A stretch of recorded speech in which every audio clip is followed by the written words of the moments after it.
राधे राधे, जय श्री कृष्ण। उत्पन्ना एकादशी की हार्दिक शुभकामना है आप सबको। प्रभु नाथ की कृपा दृष्टि आप सबके ऊपर बनी रहे। उत्पन्ना एकादशी की कथा आज हम इस वीडियो में शेयर करने वाले हैं। आप सब लोग मेरे वीडियो के अंत तक जरूर बने रहिएगा। इस साल उत्पन्ना एकादशी का व्रत 26 नवंबर दिन मंगलवार को रखा जाएगा। इस दिन व्रत रखकर भगवान विष्णु की विधि विधान से पूजा की जाती है। जिन लोगों को एकादशी व्रत उठानी हो, व्रत शुरू करनी हो, वो लोग उत्पन्ना एकादशी से ही इसकी शुरुआत कर सकते हैं और पूरे एक साल यानी कि 24 एकादशी एक साल में होते हैं 12 महीने में, तो 24 एकादशी व्रत रखने के बाद उद्यापन कर सकते हैं। उससे पहले आप उद्यापन जैसे 4-5 एकादशी रखकर उद्यापन नहीं किया जाता। ऐसा इसलिए कि उत्पन्ना एकादशी के दिन ही माता रानी की उत्पत्ति हुई थी, इसीलिए इसी दिन से एकादशी का व्रत शुरू हुआ था। तो इसी दिन से व्रत उठाना सबसे ज़्यादा सर्वश्रेष्ठ होता है। वैदिक पंचांग के अनुसार मार्गशीर्ष या अगहन माह के कृष्ण पक्ष की एकादशी तिथि को उत्पन्ना एकादशी कहते हैं। इस दिन पूजा के समय उत्पन्ना एकादशी की व्रत कथा अवश्य पढ़ें, इसी से व्रत पूर्ण होता है। उत्पन्ना एकादशी व्रत कथा। युधिष्ठिर ने पूछा, भगवान पूर्व में एकादशी तिथि कैसे उत्पन्न हुई, इस संसार में क्यों पवित्र मानी गई है तथा देवताओं को कैसे प्रिय हुई। श्री भगवान बोले, कुंती नंदन, प्राचीन समय की बात है कि सतयुग में मूर नामक दानव रहता था। वह बड़ा ही अद्भुत, अत्यंत रौद्र तथा संपूर्ण देवताओं के लिए भयंकर था। उस काल रूपधारी दुरात्मा महासुर ने इंद्र को जीत लिया था। संपूर्ण देवता उसी से परास्त होकर स्वर्ग से निकाले जा चुके थे और शंकित तथा भयभीत होकर पृथ्वी पर विचरा करते थे। एक दिन सब देवता महादेव जी के पास गया। वहाँ इंद्र ने भगवान शिव के आगे सारा हाल कह सुनाया। इंद्र बोले, महेश्वर, ये देवता स्वर्ग लोक से भ्रष्ट होकर पृथ्वी पर विचर रहे हैं। मनुष्यों में रहकर इनकी शोभा नहीं होती। हे देव, कोई उपाय बताइए, देवता किसका सहारा ले। महादेव जी ने कहा कि देवराज, जहाँ सबको शरण देने वाले, सबकी रक्षा में तत्पर रहने वाले, जगत के शरण देने वाले, सबकी रक्षा में तत्पर रहने वाले जगत के स्वामी भगवान गरुड़ ध्वज विराजमान है, वहाँ जाओ, वो तुम लोगों की रक्षा करेंगे। भगवान श्री कृष्ण जी कहते हैं, हे युधिष्ठिर, महादेव जी की बात को सुनकर परम बुद्धिमान देवराज इंद्र संपूर्ण देवताओं के साथ वहाँ गया। भगवान गदाधर शीर सागर के जल में सो रहे थे। उनका दर्शन करके इंद्र ने हाथ जोड़कर स्तुति आरंभ की। इंद्र बोले, हे देव देवेश्वर, आपको नमस्कार है। देवता और दानव आपकी वंदना करते हैं। हे पुंडरीकाक्ष, आप दैत्यों के शत्रु हैं। हे मधुसूदन, हम लोगों की रक्षा कीजिए। जगन्नाथ, संपूर्ण देवता मूर नामक दानव से भयभीत होकर आपकी शरण में आए हैं। हे भट्टवत्सल, हमें बचाइए। हे देव देवेश्वर, हमें बचाइए। जनार्दन, हमारी रक्षा कीजिए, रक्षा कीजिए। प्रभु, दानवों का विनाश करने वाले कमल नयन, हमारी रक्षा कीजिए। प्रभु, हम सब लोग आपके समीप आए हैं, आपकी ही शरण में आ पड़े हैं। भगवान, शरण में आए हुए देवताओं की सहायता कीजिए।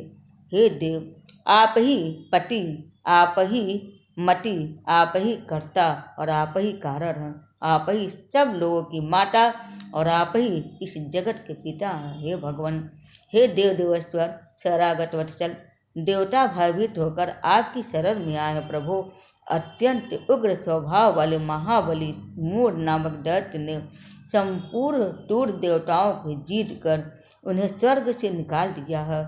इंद्र की बात को सुनकर भगवान विष्णु जी बोले, हे देवराज, वह दानव कैसा है, उसका रूप और बल कैसा है तथा उस दुष्ट के रहने का स्थान कहाँ है। इंद्र बोले, हे देवेश्वर, पूर्व काल में ब्रह्मा जी के वंश में तालजंगन नाम का एक महान असुर उत्पन्न हुआ था, जो अत्यंत भयंकर था। उसका पुत्र मूर दानव के नाम से विख्यात हुआ। वह भी अत्यंत उत्कट, महापराक्रमी और देवताओं के लिए भयंकर है।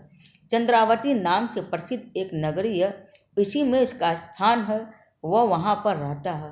उस दैत्य ने समस्त देवताओं को परास्त करके स्वर्ग लोक से बाहर कर दिया और उसने एक दूसरे ही इंद्र को स्वर्ग के सिंहासन पर बैठाया। अग्नि, चंद्रमा, सूर्य, वायु तथा वरुण भी उसने दूसरों को ही बनाया है। हे जनार्दन, मैं सभी बात को बता रहा हूँ, उसने सब कोई दूसरे ही कर लिए हैं। देवताओं को तो उसने प्रत्येक स्थान से वंचित कर दिया है। इंद्र का कथन सुनकर भगवान जनार्दन को बड़ा ही क्रोध हुआ। वे देवताओं को साथ लेकर चंद्रावतीपुरी में गए। देवता ने देखा दैत्यराज बारंबार गर्जना कर रहा है, तो उससे परास्त होकर संपूर्ण देवता 10 दिशाओं से भाग गए। अब वह दानव भगवान विष्णु को देखकर बोला, खड़ा रह, खड़ा रह। इसकी ललकार को सुनकर भगवान के नेत्र क्रोध से लाल हो गए और वे, अरे दुराचारी दानव, मेरी इस भुजाओं को देख। यह कहकर भगवान विष्णु जी ने अपने दिव्य बाणों से सामने आए हुए दुष्ट दानवों को मारना आरंभ किया। दानव भय से विह्वल हो उठे। हे पांडुनंदन, तत्पश्चात श्री विष्णु ने दैत्य सेना पर चक्र का प्रहार किया। उससे छिन्न भिन्न होकर सैकड़ों योद्धा मौत के मुख में चले गए। इसके बाद भगवान मधुसूदन बद्रिकाश्रम में चले गए। वहाँ सिन्हावटो नाम की गुफा थी जो 12 योजन लंबी थी। हे पांडुनंदन, उस गुफा में एक ही दरवाजा था। भगवान विष्णु उसी में सो रहे थे। दानव मूढ़ भगवान को मार डालने की उद्योग में लगा था। वह उनके पीछे लगा रहा। वहां पहुंचकर उसने भी इसी गुफा में प्रवेश किया। वहां भगवान को सोते देख उसे बड़ा हर्ष हुआ। उसने सोचा, यह दानवों का भय देने वाला देवता, अतः निसंदेह इसे मैं मार डालूंगा। दानव इस प्रकार से सोच ही रहा था कि भगवान विष्णु के शरीर से एक कन्या प्रकट हुई, जो बड़ी ही रूपवती, सौभाग्यशालिनी तथा दिव्य अस्त्र शस्त्रों से युक्त थी। वह भगवान के तेज के अंश से उत्पन्न हुई थी। उसका बल और पराक्रम महान था। हे युधिष्ठिर, दानवराज मूढ़ ने उस कन्या को देखा। कन्या ने युद्ध का विचार करके दानव के साथ युद्ध के लिए याचना की। युद्ध छिड़ गया। कन्या सब प्रकार की युद्ध कला में निपुण थी। वह मूढ़ नामक महान असुर उसके हुंकार मात्र से राख का ढेर हो गया और दानव के मारे जाने पर भगवान जाग उठे। उन्होंने दानव को धरती पर जब पड़ा देखा तो पूछा, मेरा यह शत्रु अत्यंत उग्र और भयंकर था, किसने इसका वध किया है? कन्या बोली, स्वामी, आपके ही प्रसाद से मैंने इस महादैत्य का वध कर दिया। श्री भगवान ने कहा, हे कल्याणी, तुम्हारे इस कर्म से तीनों लोकोत्तर मुनि और देवता आनंदित हुए हैं। अतः तुम्हारे मन में जैसी रुचि हो उसके अनुसार मुझे से कोई वर मांगो। देव दुर्लभ होने पर भी वह वर मैं तुम्हें दूंगा, इसमें तनिक भी संदेह नहीं है। वह कन्या साक्षात एकादशी ही थी। उसने कहा, हे प्रभु, यदि आप प्रसन्न हैं तो मैं आपकी कृपा से सब तीर्थों में प्रधान समस्त विप्रों का नाश करने वाली तथा सब प्रकार की सिद्धि देने वाली देवी हूँ। हे जनार्दन, जो लोग आप में भक्ति रखते हुए मेरे दिन को उपवास करेंगे उन्हें सब प्रकार की सिद्धि प्राप्त हो। हे माधव, जो लोग उपवास नट अथवा एक भुक्त करके मेरे व्रत का पालन करें उसे आप धन, धर्म और मोक्ष प्रदान कीजिए। श्री विष्णु जी बोले, कल्याणी, तुम जो कुछ कहती हो वह सब पूरा होगा। भगवान श्री कृष्ण जी कहते हैं, हे युधिष्ठिर, ऐसा वर पाकर महाव्रता एकादशी बहुत प्रसन्न हुई। दोनों पक्षों की एकादशी समान रूप से कल्याण करने वाली है। इसमें शुक्ल और कृष्ण का भेद नहीं करना चाहिए। यदि उदया काल में थोड़ी सी भी एकादशी, मध्य में पूरी द्वादशी और अंत में किंचित त्रयोदशी हो तो वह त्रिस्पृष्टा एकादशी कहलाती है।